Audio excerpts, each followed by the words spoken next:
Ah mais alors attends, parce que si je dois tout à l'heure repartir en passant sous l'échelle, il faut que je prévoie quelque chose. Mais moi je peux le faire. Si j'ai ça, je peux le faire. Donc allons-y. Les Chroniques du Moulin, saison 5, les superstitions.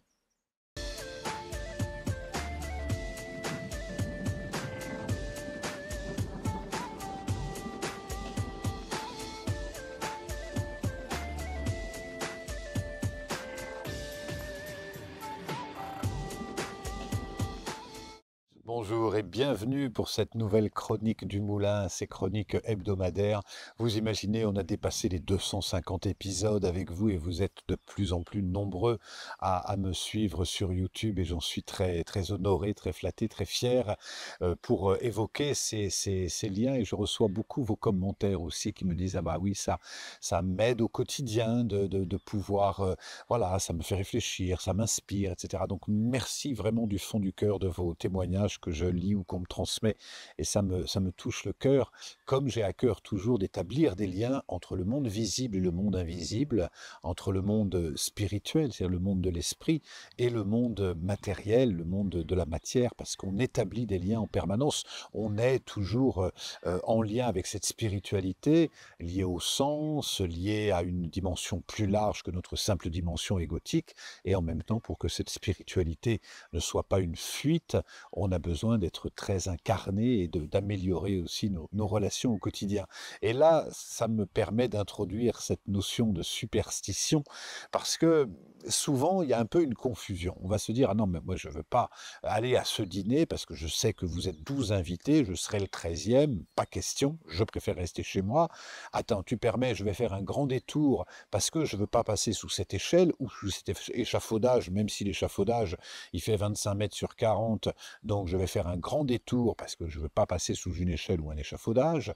Et on va dire aussi, ah oui, toi tu communiques avec les défunts, tu dis, ah oui, tu allumes une bougie le soir pour honorer les guides du lieu. Tu ne serais pas un peu superstitieux?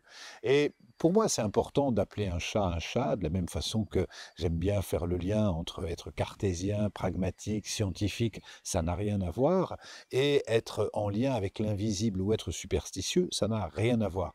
Pour revenir à l'étymologie, des fois ça nous fait du bien de revenir à l'étymologie, le terme superstition, c'est un terme qui vient du 15e ou 16e siècle, c'est du latin superstitio, et ça veut, si ça signale en fait, une peur irrationnelle, mais c'est vraiment une peur irrationnelle, une inquiétude irrationnelle qui n'est liée à rien de concret, donc on n'a aucune raison d'avoir peur.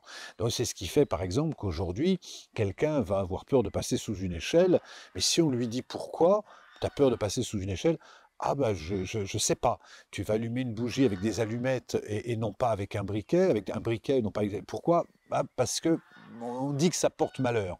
Et on dit que ça porte malheur, ça n'a rien à voir. Quand on reprend, si je prends par exemple l'échelle, initialement l'échelle, c'est les pendus, quand ils montaient sur l'échafaud, il fallait qu'ils passent sous l'échelle. Et donc ils devaient passer sous l'échelle et par la suite, eh ben, on se disait, comme je ne veux pas être pendu, ben, je ne vais pas passer sous l'échelle pour ne pas associer. Quelque part, ça peut avoir du sens.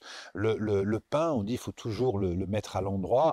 Pourquoi? Parce que le bourreau, quand il venait à la boulangerie, pour le reconnaître, etc., le boulanger lui offrait le pain en le mettant à l'envers. C'était le seul qui avait le pain à l'envers. Les autres, on le servait en le mettant à l'endroit.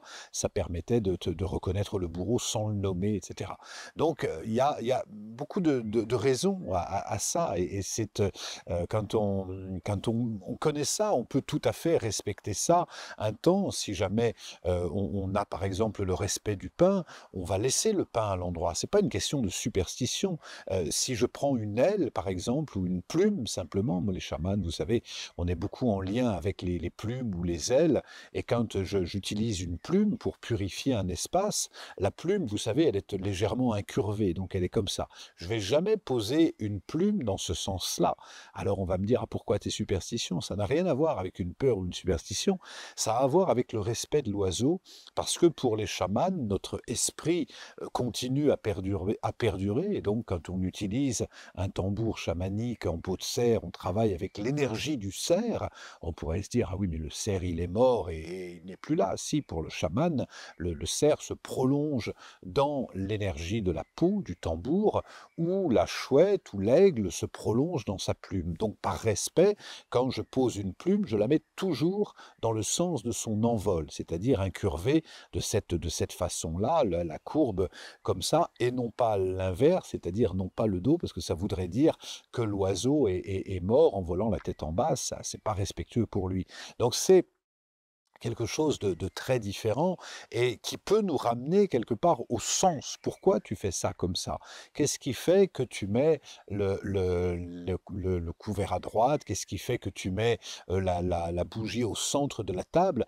Eh bien, je la mets pour restaurer l'équilibre. Par exemple, je vais être sensible à ce qu'on appelle les ondes de forme. Vous savez, les ondes de forme, c'est quand on rentre dans une maison, il y a des objets qui sont à leur place et quand on passe devant, ça nous inspire un sentiment de sécurité, de bien-être naturellement.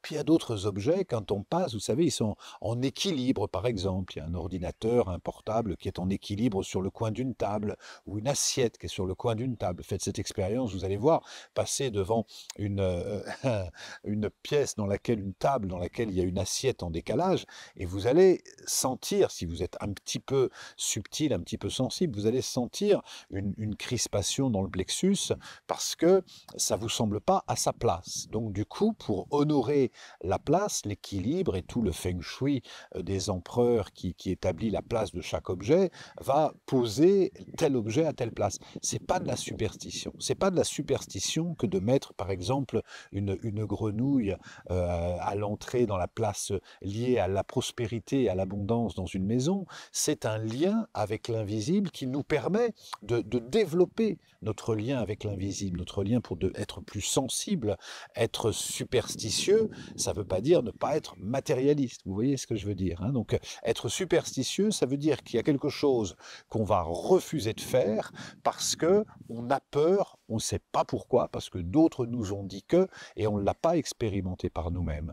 Alors que être sensible, justement, ça nous permet de respecter le monde de l'invisible, de respecter le monde des esprits, de collaborer, cohabiter, vivre avec ce qu'on ne maîtrise pas, vivre avec le monde de l'invisible, et donc prendre notre place, non pas comme le super prédateur qui contrôle tout, qui comprend tout, mais comme un être humain en lien avec l'humus, c'est-à-dire en lien avec la nature, et quand il est en lien avec la nature, eh ben, il apprend à la respecter. Merci de votre attention, bienvenue aux Chroniques du Moulin et à la semaine prochaine.